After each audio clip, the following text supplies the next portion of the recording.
آقای رحمانی، حالا مجلس در 5 سال گذشته چه کرد که شما به عنوان نماینده مجلس ادعا میکنین که تا 40 سال دیگر هم اگر انتخابات برگزار نشه میمانیم؟ چه کاری را میخواین انجام بدین؟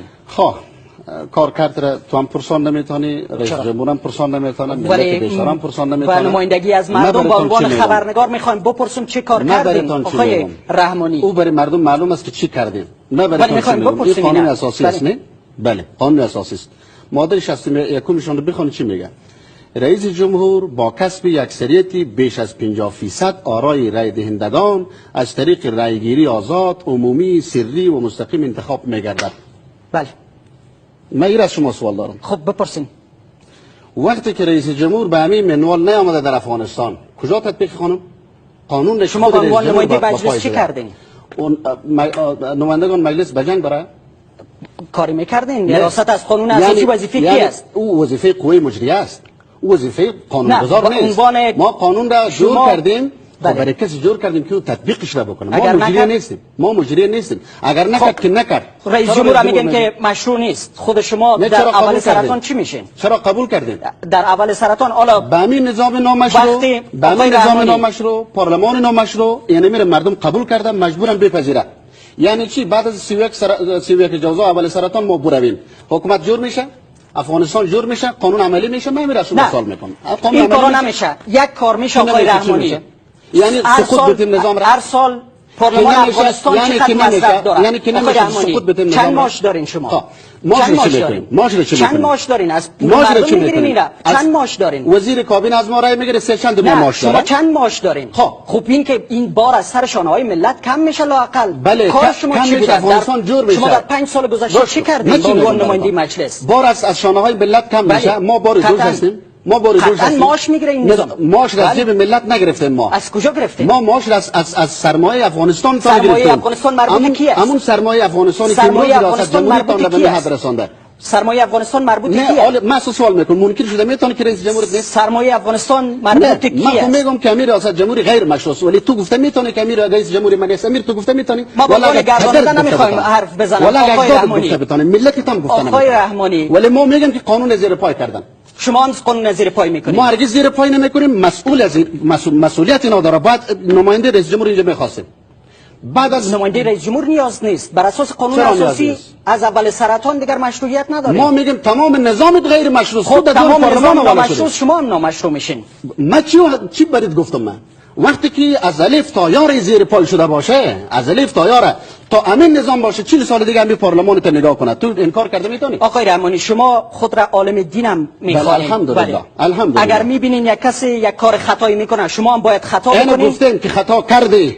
شما هم باید خطا بکنید. شما به عنوان عالم دین باید خطا بکنین. به برآمدن افغانستان تون جور نمیشه. از زمین به آسمان نمیره، آسمان به پایان نمیره. 100 بار ما میگیم که غیر مشروع ما میریم، ولی کو نظامتون که ما غیر مشروع اعلام بکنه. من امیر از سوال میکنم. ولی مردم میدونن که شما نامشروع هستید. چی کرده؟ خون مردم در دیوالایتان کاغل است. تو پای گوشت مردم در زیر پای مردم مردمی که به شما رای داده بود تا مردم بیچاره است. چی کردن مردم؟ 100 بار سر خون مردم معامله کردن.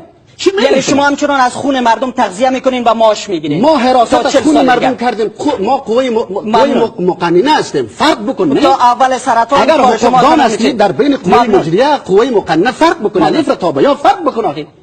شما کارتون در اول سرطان ختم میشه. اجازه بدین کسان دیگر این نظام مجبور است. این نظام مجبور است که سه خانه را باید نگاه بکنه. چه مجبوریته؟ چه مجبوریته؟ دیدار رئیس. یعنی دیدار رئیس واقعا این گونه باید نمیبینه. همین نظام را چشمت نمیبینه. یعنی رئیسی یعنی چی؟ همین نظام ناکارا را نمیبینی؟ چیشه؟ کدامش مطابق قانون است؟ چه کار کردی با عنوان نماینده مجلس آقای رحمانی؟ هر کار کردی. چی؟ بله مشکل مردم خود را حل کردیم تا حد توان داشتیم. چه حل؟ ما تو مستنطق نیست که از ما پرسان بدید چه حل؟ شما پاسخ ندارین با عنوان نماینده مجلس. چه کردین؟ چی میکردیم؟ نظام روز این نظام میگین نامشروع است، زیر پای شیشتین و پولش را گرفتین. ما از تو پرسان میکنم. او حق ماست. مزدوری مردم خود را میکنم. او حق ماست. مزدوری مردم ما. ولی حق خود را گفته میتونم. اما مثل دیگران نیستم تو مزدوری هم بکنم ولی حق هم گفته نتونم. ولی شما ظاهرا کار خودتان را که نمایندگی از مردم بود ظاهرا انجام ندادین. حکومت نامشروع میخوانین، زیر چایش میشین. مسئولیت ما هست انجام دادیم. ما قوی مجری نیستیم که تفنگ گرفته برایم رئیس جمهور بگیم برای از ریاست. این تهدید شما به میگم است. خانم که برایم در میدان حالا که این نظام نامشروع است، واقعا مجلس در 5 سال گذشته کارش را به خوبی انجام دادن؟ نماینده های مجلس کسایی که ادعا دارند که از آدرس مردم آمدن، مانند آقای رحمانی؟ آقای سیاوش، من نگرانیم از چی است؟ نگرانیم از این است که ما در مدت 5 سال ما مصوبه هایی داشتیم که اکثریت اینا به نفع مردم افغانستان بود، اما متاسفانه حکومت خلاف او عمل کرد، مصوبه ما را نادیده عمل میکرد. بعد از اول سرطان باور کنین که خلاف قانون هر زمینه قانون شکنی مساعد میشه، اینا هر کاری که بخواین میکنن. همین که ما پارلمان بودیم بدون مشوره پارلمان تفاهمنامه را با پاکستان امضا کرد. ما در موجودیت پارلمان، در موجودیت شورای ملی، همین حکومت وحدت ملی تفاهمنامه استخباراتی را با پاکستان امضا کرد. اما حالا یک سال نماینده ها هم به عنوان قانونگذاران حالا قانون شکن میشن پس از اول سرطان.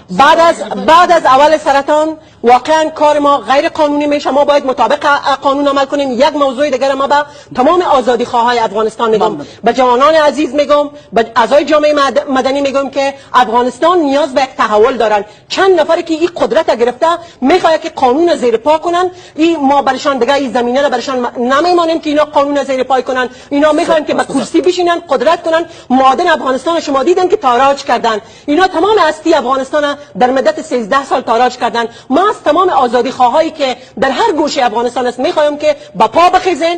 یک افغانستان فی الحال وضعیت رسیده که نیاز به تحول بنیادی سیاسی داره، ورنه اینا افغانستان هم فروختن و حالا میخوایم که ما خلاف قانون اساسی عمل کنیم. ما دیگه نمیگذارم که خلاف قانون اساسی افغانستان عمل کنیم. در اینجا مسئله زن و مرد آقای سیاوش مطرح نیست. سپاسگزار.